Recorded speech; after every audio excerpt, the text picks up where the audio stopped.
जय हिंद। तो दोस्तों, स्वागत है आपका हमारे चैनल डी वर्ल्ड में।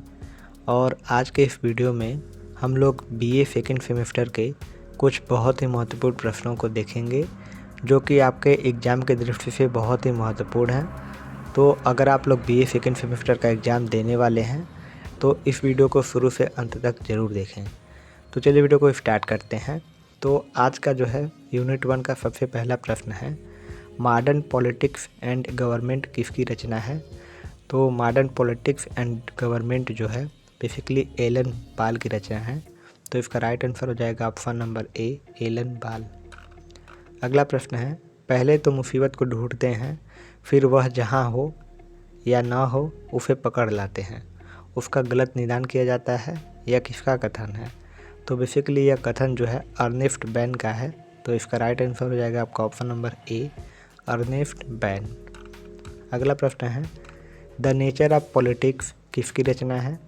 तो द नेचर ऑफ पॉलिटिक्स जो है वह JDB मिलर की रचना है। तो ऑप्शन नंबर सी जो हो जाएगा आपका राइट आंसर हो जाएगा। अगला प्रश्न है, politics is the art of the possible किसकी रचना है।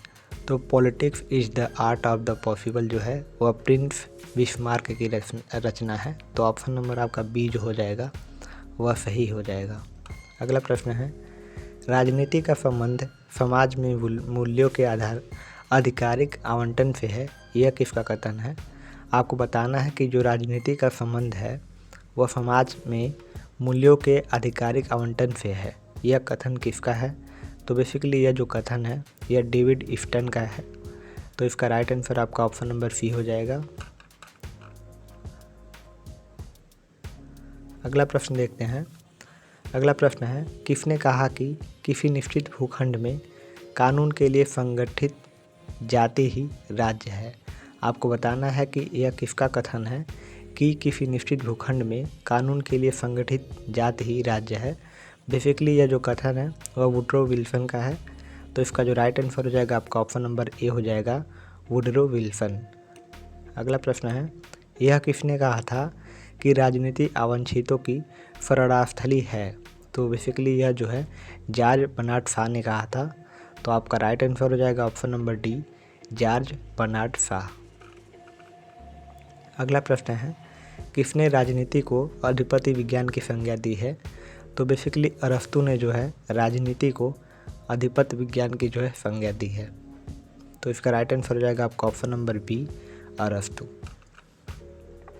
अगला प्रश्न है, किसका कहना है कि राज्य परिवार का विस्तार है।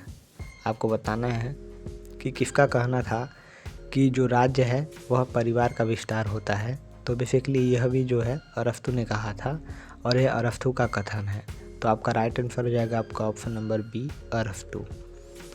अगला प्रश्न है, यह किसका कथन है कि राजनीति विज्ञान सरकार से संबंधित विद्या है। तो बेसिकली यह जो है लिकाक का कथन था। तो आपका राइट आंसर हो जाएगा आपका ऑप्शन नंबर ए, लिकाक।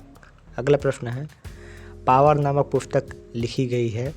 तो पावर नामक जो पुस्तक है वह बर्ट्रैंड रसेल द्वारा लिखी गई थी। तो राइट आंसर हो जाएगा आपका option number B, Bertrand Russell. अगला प्रश्न है, निम्न में से किसने यह कहा है कि राज्य का एक दिन लोप हो जाएगा। यह किसने कहा था। तो बेसिकली यह जो है वह बेंथम ने कहा था। इन्होंने यह कहा था कि राज्य का एक दिन जो होगा लोप हो जाएगा। ठीक है, तो राइट आंसर आपका ऑप्शन नंबर ए, बेंथम। अगला प्रश्न है, निम्न में से किसने कहा कि एक नगर की स्थापना भूमि के बिना संभव है, परंतु ईश्वर में विश्वास के बिना राज्य की स्थापना नहीं हो सकती।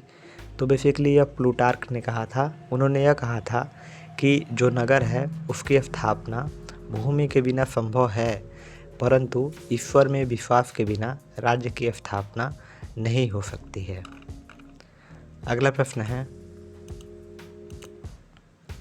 निम्न में से किसने कहा है कि राज्य क्रमिक विकास से उदित एक ऐतिहासिक संस्था है। तो गार्नर ने यह कहा था कि राज्य जो है वह क्रमिक विकास से उदित एक ऐतिहासिक संस्था है। तो इसका राइट आंसर हो जाएगा आपका ऑप्शन नंबर बी, गार्नर। अगला प्रश्न है, राजनीति शास्त्र का जनक कौन है। तो यह तो बहुत ही इम्पोर्टेंट प्रश्न है, 2022 में आया हुआ भी है। राजनीति शास्त्र का जो जनक है वह है अरस्तू। अगला प्रश्न है, लाक समर्थक है। तो बेसिकली जो लाक हैं वह संवैधानिक राजतंत्र के समर्थक हैं। अगला प्रश्न है, निम्नलिखित में से राज्यों के सावयवी सिद्धांत का प्रथम प्रतिपादक कौन था। तो इसका जो प्रथम प्रतिपादक थे वह थे स्पेंसर। तो राइट आंसर हो जाएगा आपका ऑप्शन नंबर बी, स्पेंसर। अगला प्रश्न देखते हैं। अगला प्रश्न है, निम्नलिखित में से कौन इस कथन से सहमत नहीं है कि राजनीति शास्त्र विज्ञान नहीं है। ठीक है, तो यह अरस्तू का कहना था कि जो राजनीति शास्त्र है वह विज्ञान नहीं है। अगला प्रश्न है, किसने कहा है कि राज्य का मानवीय आधार जनता है। तो यह जो है ब्लम्सली ने कहा था कि राज्य का जो मानवीय आधार है वह जनता है। और अगला प्रश्न देखने से पहले मैं आपको बता दूं कि अगर आप लोग इस चैनल पर नए हैं तो इस चैनल को अभी सब्सक्राइब कर लीजिए, और साथ ही साथ अगर आपको ये वीडियो अच्छी लग रही हो तो वीडियो को लाइक ज़रूर करें, और आप चाहें तो इस वीडियो को जो है सेव करके रख सकते हैं। अगर आप लोग इस वीडियो को 2 से 3 बार देखेंगे या फिर बार बार देखेंगे तो आपको ये सारे प्रश्न जो है वह याद हो जाएंगे। ठीक है। अगला प्रश्न है, निम्नलिखित में से कौन सा राज्य की उत्पत्ति का सिद्धांत नहीं है। तो यहाँ पर आप लोग ऑप्शन देख सकते हैं, सामाजिक समझौते का सिद्धांत, शक्ति सिद्धांत, दैवी सिद्धांत, राज्य का कल्याणकारी सिद्धांत। तो बेसिकली यह तीनों सिद्धांत तो राज्य की उत्पत्ति के सिद्धांत हैं, लेकिन राज्य का कल्याणकारी सिद्धांत जो है यह राज्य की उत्पत्ति का सिद्धांत नहीं है। अगला है, निम्नलिखित में से कौन आधुनिक राजनीति विज्ञान की विशेषता है। तो जो आधुनिक राजनीति विज्ञान की विशेषता है वह है समरूपता का अभाव। तो इसका राइट आंसर है आपका ऑप्शन नंबर डी। अगला प्रश्न है, निम्नलिखित में से कौन सी राजनीति शास्त्र के अध्ययन की वैज्ञानिक विधि है। तो राजनीति शास्त्र के अध्ययन की वैज्ञानिक जो विधि है वह है दार्शनिक पद्धति। अगला प्रश्न है, ए ग्राहम ऑफ पॉलिटिक्स पुस्तक के लेखक कौन है। तो ए ग्राहम ऑफ पॉलिटिक्स पुस्तक के जो लेखक हैं वह हैं लास्की। अगला प्रश्न है, राज्य और ईश्वर में इतनी समानता है कि यह कहना उचित है कि राज्य ही ईश्वर है। यह कथन किसका है। तो बेसिकली यह जो कथन है यह जेम्स प्रथम का था। ठीक है, तो आपका राइट आंसर हो जाएगा जेम्स प्रथम। अगला प्रश्न है, नगर राज्य शब्द सामान्यतः संबंधित हैं। तो नगर राज्य जो शब्द है वह सामान्यतः जो है प्राचीन यूनान से संबंधित है। अगला प्रश्न है, निम्नलिखित में से कौन अरस्तू का कथन है। आपके यहाँ पर 4 कथन दिए गए हैं। पहला कथन है, राज्य एक दैवी संस्था है, राज्य एक कृत्रिम कृति है, राज्य शक्ति की कृति है, या फिर राज्य एक प्राकृतिक संस्था है। तो आप लोग हमेशा याद रखेंगे कि अरस्तू ने कहा था कि राज्य एक प्राकृतिक संस्था है। तो राइट आंसर आपका ऑप्शन नंबर डी हो जाएगा, और यह भी आपका सिद्धार्थ यूनिवर्सिटी में आया हुआ है प्रश्न है। अगला प्रश्न है, आधुनिक राज्य है। आपको बताना है कि आधुनिक राज्य क्या है। तो आधुनिक जो राज्य है वह है राष्ट्र राज्य। अगला प्रश्न है, राजनीति शास्त्र के अध्ययन में तुलनात्मक पद्धति का सर्वप्रथम प्रयोग किया गया है। ठीक है, आपको बताना है कि राजनीति शास्त्र के अध्ययन में तुलनात्मक पद्धति का जो सर्वप्रथम प्रयोग था वह किसने किया था। तो वह सर्वप्रथम प्रयोग जो है जो अरस्तू द्वारा किया गया था। तो राइट आंसर आपका ऑप्शन नंबर डी, अरस्तू। अगला प्रश्न है, निम्नलिखित में से कौन सा राजनीतिक अधिकार नहीं है। तो मतदान का अधिकार, यह बेसिकली राजनीतिक अधिकार नहीं है। स्वतंत्रता का अधिकार यह भी नहीं है। सरकार की आलोचना करने का अधिकार यह भी नहीं है। उपयुक्त में से यानी आपका कोई नहीं है। यह दोनों तो आप लोग सीधे दिख रहा होगा कि आपका मौलिक अधिकार है। ठीक है, तो ये आपका राजनीतिक अधिकार बिल्कुल नहीं होगा। तो ऑप्शन नंबर इसमें डी सही हो जाएगा। अगला प्रश्न है, राज्य व्यक्ति से पहले है, यह किसका कथन है। तो राज्य व्यक्ति से पहले है, यह जो कथन है वह है अरस्तू का। और साथ ही साथ यह जो प्रश्न है यह DDU 2018 में आया हुआ प्रश्न है। अगला प्रश्न है, स्टेट्समैन पुस्तक के लेखक कौन है। तो स्टेट्समैन पुस्तक के लेखक हैं प्लेटो।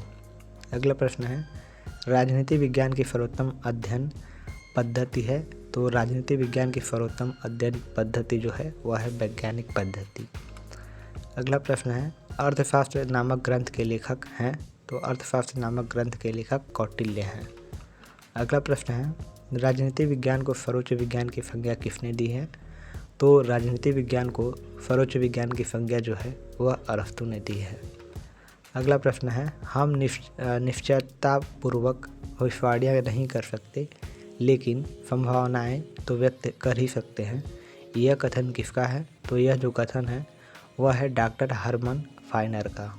अगला प्रश्न है, वह सरकार सबसे अच्छी है जो सबसे कम शासन करती है, यह किसने कहा था? यह एक इम्पॉर्टेंट प्रश्न है।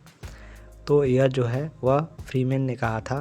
उन्होंने कहा था कि वह सरकार सबसे अच्छी है जो सबसे कम शासन करती है। ठीक है, तो राइट आंसर आपका ऑप्शन नंबर ए। अगला प्रश्न है, राजनीति विज्ञान सर्वोत्तम विज्ञान है, यह कथन किसका है? तो यह जो कथन है यह अरस्तू का है और यह बहुत ही इम्पोर्टेंट प्रश्न भी है।